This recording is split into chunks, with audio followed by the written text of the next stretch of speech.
বন্ধুরা, আপনাদের সবাইকে কাকার গল্প চ্যানেলে স্বাগত। আমি আপনাদের জন্য নিয়ে আসছি রোমাঞ্চকর এবং ভিন্নধর্মী গল্প। গল্পের জগতে নিজেকে হারিয়ে ফেলতে সাবস্ক্রাইব করুন এবং বেল আইকনটি চালু করে দিন। চলুন শুরু করা যাক আজকের নতুন একটি গল্প। আজকের গল্প বুদ্ধদেব গুহর একটু উষ্ণতার জন্য। দিনের শেষ গাড়ি মরা বিকেলের হলুদ অন্ধকারের একটু আগে চলে গেছে। এখন প্ল্যাটফর্মটা ফাঁকা। এখানে ওখানে দু একজন মেয়ে পুরুষ ছড়িয়ে আছে। কার্নি মেম সাহেবের চায়ের দোকানের ঝাপটা বন্ধ হয়ে গেছে। আসন্ন সন্ধ্যার অস্তমিত আলোয় প্ল্যাটফর্মের ওপরের শালবনকে এক অদ্ভুত রহস্যময় রঙে রাঙিয়ে দিয়েছে। চারিদিক থেকে বেলাশেষের গান শোনা যাচ্ছে। স্টেশনের মাস্টারমশাই বললেন, আপনাকে একটু এগিয়ে দিয়ে আসি। আমি বললাম, কি দরকার? আরে তাতে কি, আপনি এখানকার বাসিন্দা তো নন, নতুন এসেছেন, জঙ্গলের পথঘাট ভালো জানা নেই। চলুন চলুন, আমার কোনো কষ্ট হবে না। তাছাড়া আমি তো হাঁটতে বেরোতামই, এ বয়সে একটু হাঁটা দরকার। তা আমি বললাম, বেশ চলুন তাহলে। স্টেশন থেকে বেরিয়ে শেঠ মুঙ্গালালের দোকান পেরিয়ে হালুইকরের দোকানের সামনে দিয়ে পোস্ট অফিসের গা ঘেঁষে পিছনের মাঠটায় এসে পড়লাম আমরা। মাঠের ওপারে দীপচাঁদের দোকানের আলো জ্বলে উঠেছে। বেশ অনেকখানি হাঁটতে হবে। মাস্টারমশাই বললেন, শরীর কেমন বোধ করছেন আজকাল? এইসব পাকদণ্ডী পথ দিয়ে যাওয়া আসা করা কি আপনার উচিত হচ্ছে? আমি হাসলাম, বললাম, মান্দারের হাসপাতালের সাহেব ডাক্তার তো বললেন যতখানি পারি হেঁটে বেড়াতে। শরীর যে খারাপ হয়েছিল, কখনো বড় অসুখে পড়েছিলাম, এসব কথা একেবারে ভুলেই যেতে। ও তাই বুঝি, তাহলে ভালো। তারপর আবার বললেন, এখানে সব উঁচু নিচু পাহাড়ি রাস্তা তো, তাই বলছিলাম। দেখতে দেখতে আমরা দীপচাঁদের দোকানের সামনে এসে পড়লাম। তারপর একটা ছোট্ট বস্তি পেরিয়ে মোড়ের পোড়ো বাড়ির পাশ কাটিয়ে গ্রামের পাকদণ্ডিতে এলাম। সামনে একটা বড় ঝাঁকড়া মহুয়া গাছ, মাঝে মাঝে পিটিশ এবং ঝাঁটি জঙ্গল। পশ্চিমের পাহাড়ের কাঁধ বরাবর সন্ধ্যা তারাটা উঠেছে। সমস্ত আকাশ সেই একটি তারার আলোয় উজ্জ্বল। হাতের লাঠি ঠক ঠক করতে করতে আগে আগে চলতে চলতে মাস্টারমশাই বললেন, আপনি তখন নিশ্চয়ই কিছু মনে করলেন না? কি বলেন? আমি অবাক হয়ে বললাম, কই, কখন? ওই যখন ঘোষকে ধমক লাগালাম আমি বললাম, ঘোষ মানে শৈলেন ঘোষ? উনি বললেন, হ্যাঁ হ্যাঁ। আমি বললাম, না না, মনে করব কেন? তাছাড়া আপনাদের নিজেদের মধ্যের কথায় আমার মনে করার কি আছে? মাস্টারমশাই উত্তপ্ত গলায় বলেন, না, এই ছাওয়াল পাওয়ালগুলোকে শুধরানো যাইব না। মাইনা পাইতেছে, তাই এই জায়গায় খাইয়া বইরা থাকার পক্ষে যথেষ্ট। অথচ এই চেঞ্জারদের দেখা দেখা ওদের কম্পিটিশনে নামন লাগবো। জব্বর জব্বর জামা কাপড়, লটর পটর জুতা, কান ঝালাপালা ট্রানজিস্টর সবই ওদের চাই। কিছুই না হইলে নয়, নাই নাই কইরাই এগো পরান্ডা গেল। আমি জবাব না দিয়ে চুপ করে থাকলাম। মাস্টারমশাই ফরিদপুরের লোক, কালীভক্ত, হোমিওপ্যাথি করেন, ব্যাচেলার। চেঞ্জারদের ওপর ওর খুব রাগ। এখানের এই নির্লিপ্ত খুশি জীবনে চেঞ্জাররা এসে চাহিদার জ্বালা জুগিয়ে যায়, এ কথা তিনি প্রায়ই বলেন। এবার সামনে সেই নালাটা এসে গেল। নালাটা পেরিয়ে অনেকখানি খাড়া উঠতে হয়। ও জায়গাটাতে এসে এখনো বুক বেশ হাঁপ ধরে। এখানে এলে বুঝতে পাই যে এখনো পুরোপুরি ভালো হইনি আমি, এখনো রাজরোগের রেশ ছাড়েনি আমাকে। চড়াইটা উঠে এসেই সেই সাদা পোড়ো বাড়িটা সন্ধ্যার অন্ধকারে দারুণ দেখায়। এখানে অনেকে বলেন যে এটা ভূতের বাড়ি। মাস্টারমশাই হাতের লাঠিটা উঁচু করে ওদিকে দেখিয়ে বলল, এই যে সেই বাড়ি। মাস্টারমশাইকে শুধলাম, এখানে দিয়ে রাতে একা একা আপনার ভয় করে না যেতে মাস্টারমশাই? মাস্টারমশাই সায়হান্ধকারে কাঁচা পাকা চুলে ভরা প্রকাণ্ড মাথাটা আমার দিকে ঘুরিয়ে জোরে হেসে উঠলেন। বললেন, বুঝলেন কিনা ভাই, আমি হইলাম গিয়া কালী ভক্ত লোক, মায়ের পূজা করি, ভূত পেতনি লইয়াই আমাকে কারবার। সাদা পোড়ো বাড়ি পেরোনোর পর পথটা সোজা চলে গেছে খোয়াই ভরা পীরের মধ্যে দিয়ে। বাদিকে অনেকগুলো বড় বড় মহুয়া গাছ, সামনেতে এখন সর্ষে বুনেছে ওরাও। অন্ধকারে সব সমান মাঠ বলে মনে হচ্ছে। পথের ডান দিকে 4-5 ঘর লোকের বাস, ওরাও সকলে ওরাও। ওদের পোষা শুয়োরের বাড়ির সামনের গোবর লেপা উঠোনে ঘোঁত ঘোঁত করে ঘুরে বেড়াচ্ছে। ফাড়িয়া কুকুরের বাচ্চা হয়েছে, বারান্দার খড়ের মধ্যে শুয়ে বাচ্চাগুলো কুই কুই করে ডাকছে। অন্ধকারের সর্ষে ক্ষেতের গন্ধ আর এই টুকরো টুকরো শব্দ সমিষ্ট দারুণ লাগছে। সর্ষে ক্ষেত পেরিয়ে অন্ধ জারু ওরাওয়ের ঘরের পাশ দিয়ে আবার ঝাঁটি জঙ্গল ভেদ করে বাড়ির পেছনের গেট দিয়ে এসে উঠলাম। মাস্টারমশাই চা না খেয়েই ফিরে যাচ্ছিলেন। আমি জোর করে ধরে আনলাম, বললাম চা না খেয়ে যাওয়া চলবে না। তারপর কিছুক্ষণ গল্পগুজব করে মাস্টারমশাই উঠে পড়লেন, লাঠি ঠটকিয়ে জঙ্গলের পথে মিলিয়ে গেলেন। চলতে চলতে মাঝে মাঝে বলতে লাগলেন, জয় তোর জয়। এখানে সন্ধে হয়ে গেলে আর কিছুই করার নেই। আমার প্রতিবেশী যারা, তারা সকলেই বেশি বয়সী, মানে নিকট প্রতিবেশীরা। তারা প্রায় সকলেই হয় এংলো ইন্ডিয়ান নয় বিদেশি। সন্ধ্যার সঙ্গে সঙ্গে সাপার খেয়ে শুয়ে পড়ে। লালি রেঁধে বেড়ে দেয়, আমিও সকাল সকাল খেয়ে দিয়ে নিয়ে শুয়ে পড়ি। বইপত্র এখানে পাওয়ার উপায় নেই। কর্নেল ম্যাকফারসনের লাইব্রেরি আছে, খুবই ভালো, কিন্তু তার সঙ্গে আলাপ এমন ঘনিষ্ঠ হয়নি যে বই চেয়ে পড়ি। কলকাতা থেকে যেগুলো এনেছিলাম সেগুলো বহুবার পড়া হয়ে গেছে। এখন সন্ধে হলেই নিজেকে অভিশপ্ত মনে হয়। যার শরীর অসুস্থ, অসুস্থ মানে বহুদিন ধরে অসুস্থ, যার মনে কোনো আনন্দের আভাস মাত্র অবশিষ্ট নেই, তার পক্ষে এরকম নির্জন জায়গায় একা একা সন্ধে কাটানো শাস্তি ছাড়া আর কিছুই নয়। মাঝে মাঝে ভাবি, ভালো হয়ে গিয়েই বা কী করব? ভালো হয়ে কলকাতায় ফিরে আবার তো সেই জীবনেই প্রবেশ করব, যাদের সঙ্গে আমার কোনো আত্মিক যোগ নেই, কোনো সত্যিকারের সখ্যতা নেই। তাদের মধ্যে থেকে তাদের জন্য আবার সেই দাসত্ব করব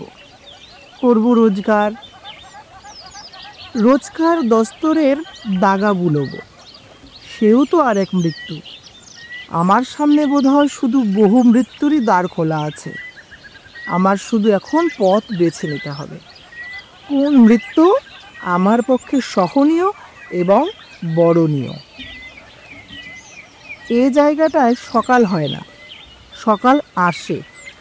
অনেক শিশির ঝরানো ঘাসে ভেজা পাহাড়ি পথ মারিয়ে, অনেক সংখ্যী নদী পেরিয়ে, সোনা গলানো পোশাক পরে সকাল আসে এখানে।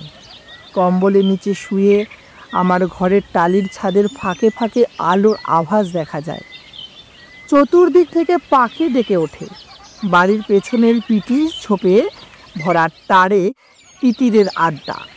ঝগড়াটি তিতিরগুলোর গলা সবচেয়ে আগে শোনা যায়। তারপর টিয়া, ঘুঘু, বুলবুলি, টুনটুনি, মৌটুসি, আরও কত রকম পাখি এসে পেয়ারা গাছে, আতা গাছে, ফলসা গাছে, চেরি গাছে, এমনকি বাবুরচিখানার পাশের কারি পাতা গাছে বসেও ঝাপাঝাপি করে। সেই প্রচণ্ড সুস্থ ও আনন্দিত প্রাণতরঙ্গের মধ্যে দিগ্বিদিকে শিহরিত ও আলোকিত শব্দলহরীর মধ্যে এই অসুস্থ আমি চোখ মেলি। শাল গায়ে দিয়ে বেরিয়ে এসে রোদে দাঁড়াই। ম্যাকলাস্কিগঞ্জের প্রতিটি সকাল আমার জন্যে যেন কি এক আনন্দের পসরা সাজিয়ে আনে। প্রতিদিন এই ভোরের আলোয় দাঁড়িয়ে পূবের ও পশ্চিমের পাহাড়ের রোয়া রোয়া সবুজের দিকে তাকিয়ে আমি বারে বারে নিজেকে ভুলে যাই। রোজ প্রাতঃকৃত্য সেরে এসে পেয়ারাতলার বেতের চেয়ারে বসি। মালি ওইখানেই চা এনে দেয়। রোদে পিঠ দিয়ে বসে থাকি। রোদটা একটু চড়লে, গ্রীবায় রোদ পড়লে আরামে চোখ বুজে আসে, তখন ইচ্ছে করে আর একবার ঘুমাই। মালির সঙ্গে ঘুরে ঘুরে গাছগাছালি তদারকি করি। বাড়ির সবুজ হাতার মধ্যে ঘুরে বেড়াতে মনে হয় পৃথিবীতে এই জায়গাই একমাত্র জায়গা। এই গাছগুলি এই পুরানো খসে পড়া টালির ছাদের ভাড়া বাড়ি। এই পাখিদের জমিদারি এইটুকুই একান্ত করে আমার ক্ষণকালের একার। এছাড়া আমার জীবনে নিজের বলতে কিছুই নেই, না কোনো জিনিস, না কোনো জন। আম গাছগুলোর তলায় একটা দোলনা টাঙানো আছে। কখনো কখনো সেখানে গিয়ে বসি একা একা। এই দোলনায় যে বা যারা এসে বসলে আমি ভীষণ খুশি হতাম, তারা কেউ আসেনি এখানে, হয়তো আসবেও না। তাদের ভালো লাগে না জঙ্গল, ভালো লাগে না এই জঙ্গলি পরিবেশ, আরও বেশি করে ভালো লাগে না হয়তো আমার সঙ্গ। দোলনায় বসে হলান সাহেবের কাছ থেকে চেয়ে আনা বাসি খবরের কাগজ পড়ছি। এমন সময় কুয়োতলার দিক থেকে কাদের যেন একটা গরু ঢুকলো হাতার মধ্যে। ওদিকে মালু বেগুন আর টমেটো লাগিয়েছিল। মালুকে ডাকতেই মালু দৌড়ে গিয়ে তাড়িয়ে দিল গরুটাকে।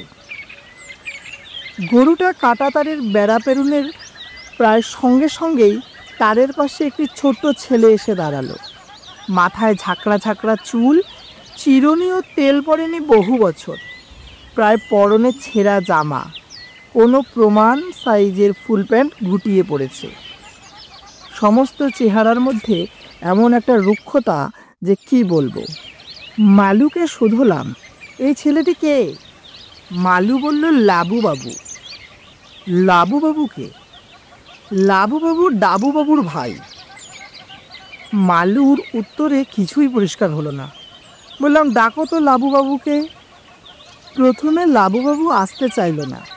শেষকালে যখন এসে আমার সামনে দাঁড়ালো, তখন দেখলাম তার দু চোখে ভয়ের ছায়া। বয়স 10-11 হবে, হাতে গরু তাড়াবার ছোট্ট একটি লাঠি। নিচের ঠোঁটটি ফেটে দুফাক হয়ে গেছে, রক্তাক্ত দেখাচ্ছে ঠোঁটটা। চোখ দুটো কটা কটা, সমস্ত শরীর এখানের প্রচণ্ড শীতের শীতার্থ। আমি শুধলাম, তোমার নাম কি? বলল, লাবু। কোথায় থাকো? ওইখানে কর্নেল সাহেবের বাড়ির পাশে। বাড়িতে কে কে আছেন? মা আর দাদা। আমি জিজ্ঞাসা করলাম, বাবা নেই? বলল, না, বাবা অনেক দিন আগে মারা গেছেন। লাবু ভাঙা ভাঙা বাংলা বলছিল। বাংলা শুনে মনে হয় না যে বাঙালি। লাবু বলল, ওর ভার গরু চড়ানো, গরমের সময় মহুয়াও কুড়োয়। ওদের অনেক জমি আছে, নিজেরা লাঙল দেয়, নিজেরাই গরু দোয়ায়, চাষ করে। লাবুর দাদা ডাবু খিলাড়ির স্কুলে পড়ে। লাবু চুরি করে একদিন আচার খেয়েছিল, তাই তার দাদা তাকে শোন বাঁধানো বারান্দায় আছাড় দেওয়াতে তার ঠোঁট কেটে যায়। ঠান্ডায় তাই ঠোঁটখানির অমন বিভৎস অবস্থা। লাবুকে শুধলাম, তুমি আসছিলে না কেন তোমাকে যখন ডাকছিলাম? লাবু স্বীকারোক্তি করল, গরু ঢুকেছে বলে আমি যদি মারধর করি সেই ভয়ে আসতে চাইছিল না। গরুগুলো ধরে খোয়ারে দিলেও বিপদ হতো। লাবুকে বিস্কিট খাওয়ালাম। বললাম, তুমি কি কি খেতে ভালোবাসো? ও বলল, কিছু না। তারপর অনেক পিড়াপিড়ি করাতে বলল, ছোলার ডাল আর রসগোল্লা। আমি হেসে বললাম, আচ্ছা, তোমাকে আমি ছোলার ডাল আর রসগোল্লা খাওয়াবো। লাবুকে বললাম, আমি তোমার দাদার মতো, যখন ইচ্ছে করে চলে এসো, তোমার সঙ্গে গল্প করব, আমাকে ভয় পেও না, বুঝলে? লাবুর কথাটা বিশ্বাস হলো না। দুই ছেঁড়া পকেটে দুহাত গলিয়ে দাঁড়িয়ে রইল কিছুক্ষণ আমার চোখের দিকে এক দৃষ্টে তাকিয়ে, তারপর বলল, আসি কেমন? লাবু চলে যাওয়ার পর দুখন মাহাতো কঙ্কা বস্তি থেকে মাটির হাঁড়িতে দুধ নিয়ে এলো। কার্নি মেম সাহেবের লোক কালো টিনের বাক্স মাথায় করে পাউরুটি আর খাস্তা বিস্কুট দিয়ে গেল। কসাই হানিফ, সবজিওয়ালা রহমান এলো। রহমান পাকদণ্ডী পথে 11 মাইল পায়ে হেঁটে প্রতি সোমবার শসের হাটে যায়।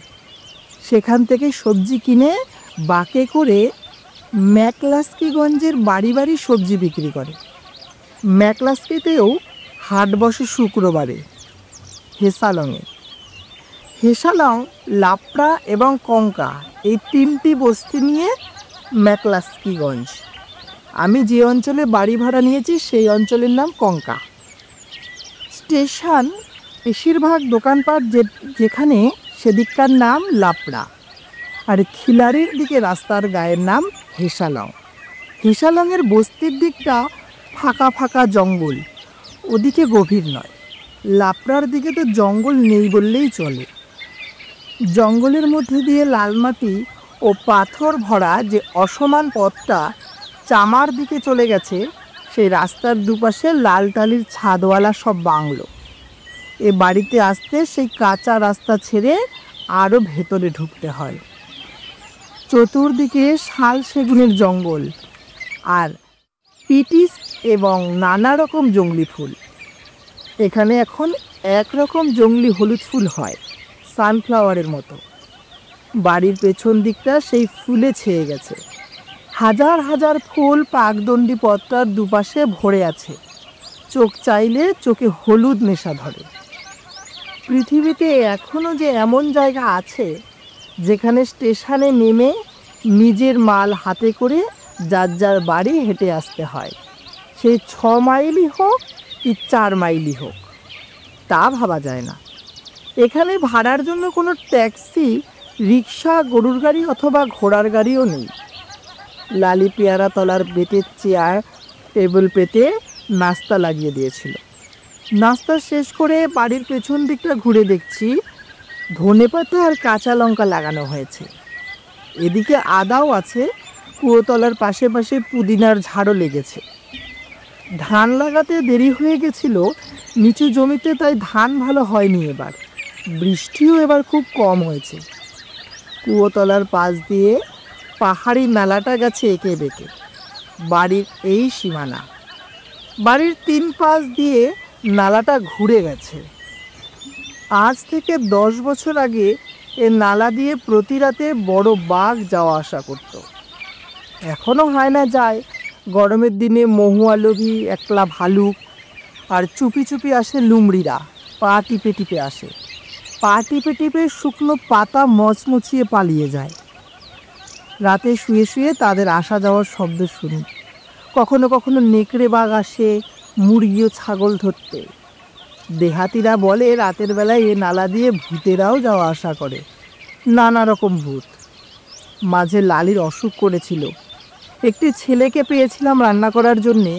তাকে শুতে বলা হয়েছিল রান্নাঘরে, শীতের রাতে উনুনের গরমে আরামে শোবে বলে।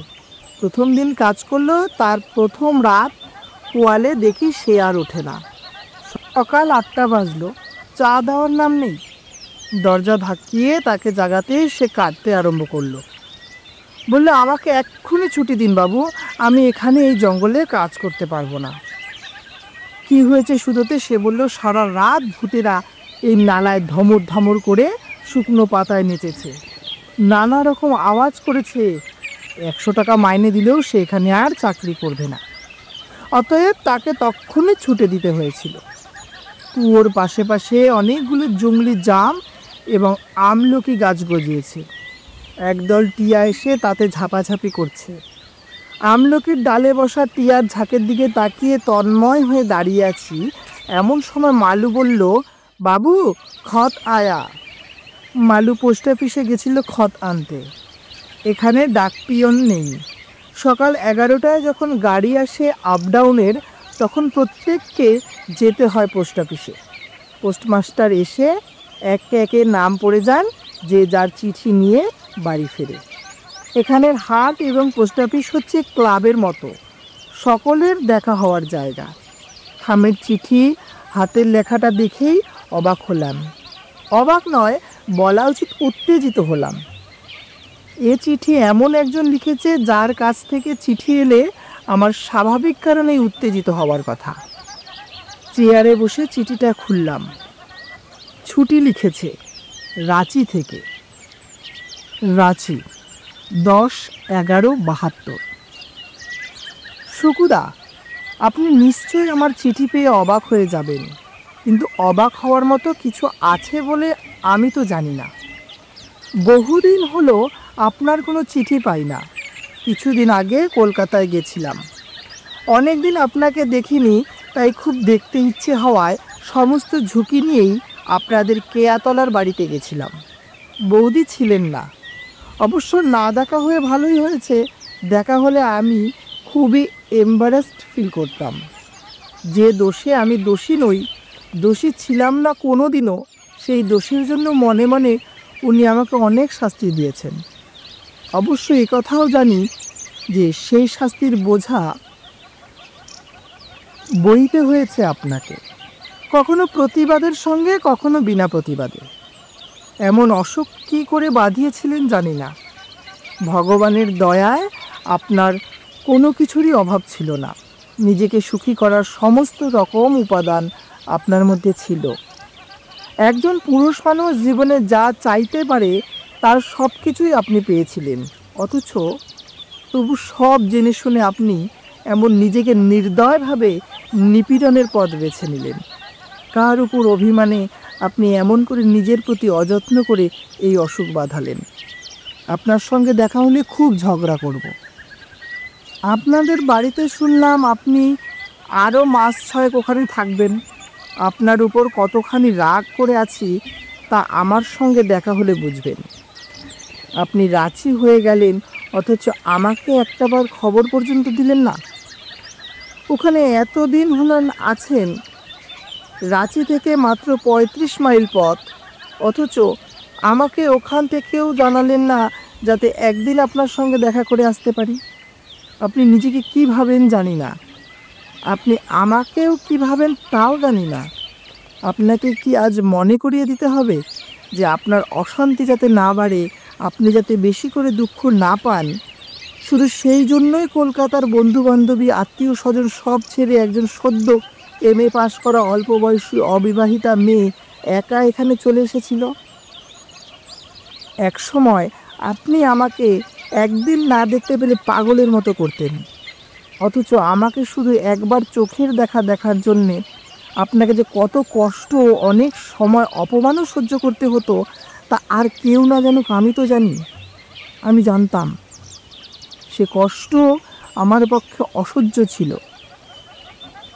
আমার প্রতি আপনার এক অদ্ভুত আচ্ছন্ন, আবেগময় এবং মাঝে মাঝে এখন মনে হয় হয়তো অন্তঃসার শূন্য ভালোবাসার দাম দিতে গিয়ে আমার সমস্ত শখের জীবনটাই প্রায় দিতে বসেছি। অথচ আপনি এমন নিষ্ঠুর যে আমার এত কাছ থেকেও আজ আমাকে একবার দেখতে ইচ্ছা করলো না, আপনার একবার দেখা দিতেও না। আপনি বলতেন মেয়েরা ভালোবাসার কিছু বোঝে না, এমন ভাব করতেন যেন পৃথিবীতে কাউকেই ভালোবাসার মানে কি তা একমাত্র আপনিই বুঝতেন।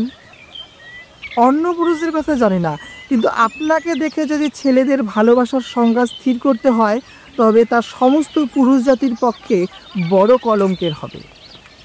রাঁচির রাতু বাস স্ট্যান্ডে আমি খোঁজ নিয়েছি, বিকেলে ম্যাকলাস্কিগঞ্জের বাস ছাড়ে এখান থেকে, সন্ধ্যের পর সেখানে পৌঁছায়।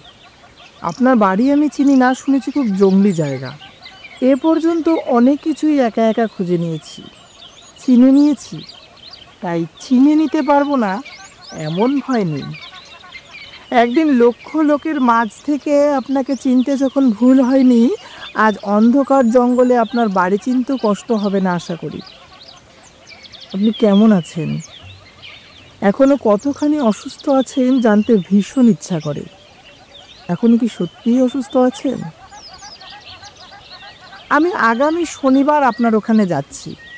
শনিবার রাত ও রবিবার আপনার ওখানে থেকে সোমবার ভোরের বাসে রাঁচি ফিরে আসব। আমাকে আটকে রাখার চেষ্টা করবেন না, সময়ের আগে যেন তাড়িয়েও দেবেন। আপনাকে বহুদিন বলেছি, যা দিতে পারি সেটুকু দেওয়ার আনন্দ থেকে আমাকে বঞ্চিত করে যা দিতে পারি না তা না দেওয়ার বেদনাকে আরও তীব্র করবেন না। আশা করি আপনি আমাকে বুঝবেন। আপনার চোখে আমি কি এবং কতখানি, শুধু এ কথাই আপনি বরাবর জানিয়েছেন। আপনি কোনোদিন সত্যিকারের আমার চোখে আপনি কি এবং কতখানি তা বোঝেননি এবং বুঝতেও চাননি। আপনার হয়তো অনেকে আছে, কিন্তু আমার আপনি ছাড়া আর কেউ নেই এত বড় পৃথিবীতে। আপনার মতো করে এই অল্প বয়সের জীবনে আমাকে কেউ ভালোবাসেনি, অমন করে কেউ ভালোবাসতে জানে না। আমার জীবন থেকে আপনি কিছু দিনের জন্য হারিয়ে গেছিলেন, স্বল্প দিনের জন্য, যার সামান্যই থাকে। সেই অসামান্যটুকু হারানোর দুঃখ যে কী তা আমার মতন করে আর কেউ জানেনি। সোমবারে আমি ক্যাজুয়াল লিভ নেব, ধীরে সুস্থে রাঁচি ফিরলেই হবে। আমি আসছি, এ খবর শুনে আপনার শরীর নিশ্চয়ই বেশি অসুস্থ হবে না। অসুস্থ হলেও আমার কিছু করার নেই, আপনি বরাবরই স্বার্থপর। নিজের সুখের জন্য চিরদিন আপনি অন্যকে দুঃখী করেছেন, অথচ কোনোদিনও অন্য কারোর দুঃখের খোঁজ রাখেননি। আমি জানি আপনি নিশ্চয়ই এখন ভালো আছেন, আপনাকে ভালো থাকতেই হবে। আমি যতদিন বেঁচে থাকব, যতদিন আমার নিঃশ্বাস পড়বে, ততদিন আপনার কোনো রকম ক্ষতি হতে দেব না। পৃথিবীতে এমন কোনো শক্তি নেই যা আপনার ক্ষতি করে। ইতি আপনার অনাদরের ভুলে যাওয়া ছুটি। চিঠিটা পড়া শেষ করে ভাঁজ করে রাখলাম। বারবার পড়লাম, চোখের কোণা দুটো কেন যেন ভিজে এলো। বোধহয় অসুস্থ শরীরের জন্য। এ শরীর এই আবেগ সহ্য করার শক্তি রাখে না। এই রকমই কি হয়? যেদিন আমি একজনকে ভীষণভাবে চেয়েছিলাম, তার শরীর, তার মন, তার সব কিছু, তার সমস্ত, সেদিন সে লজ্জা ভরে নুইয়েছিল, ভালো লাগায় লজ্জাবতী, লতার মতো কেঁপেছিল শুধু। আমার বেহিসাবি পৌরুষের কোনো দানই গ্রহণ করার জন্যে সে প্রস্তুত ছিল না। সবসময় সে ভয়ে মরত, এই বুঝি অন্যায় করে ফেলল নিজের কাছে, নিজের বিবেকের কাছে, নিজের পরিবারের মর্যাদার কাছে, রমার কাছে। পাছে সে কাউকে ঠকায়, অনুক্ষণ সে আশঙ্কায় সে চুপ করে থাকত। মুখে বলতো না না না, চোখে বলতো না না না। আমার সমস্ত উদ্দাম অবুঝ আবেগের উত্তরে তখন সব সময় সে নিজেকে নিজের সংস্কারের মধ্যে লুকিয়ে রাখত। সামাজিক অনুশাসনের বোরখা পরে দূর থেকে সে চোখের ঘুলঘুলি দিয়ে আমাকে দেখত, আমার সত্যিকারের রূপ জানতে চাইত। আমার সমস্ত চাওয়া শুধু তার শরীরকে পাওয়ার মধ্যে কেন্দ্রীভূত না, তার চেয়েও বড় কোনো চাওয়া এ পৃথিবীতে আছে। সে চাওয়া শুকিয়ে যাওয়া মনও পুষ্পিত হয়ে ওঠে, তা ও সমস্ত অন্তর দিয়ে বুঝতে চাইত।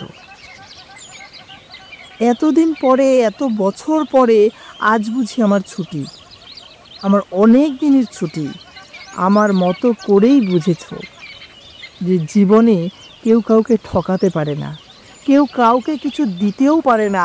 যা পাবার, যা দেবার, তা একমাত্র নিজেকেই পেয়ে ও দিয়ে ধন্য বা অধন্য হতে হয়।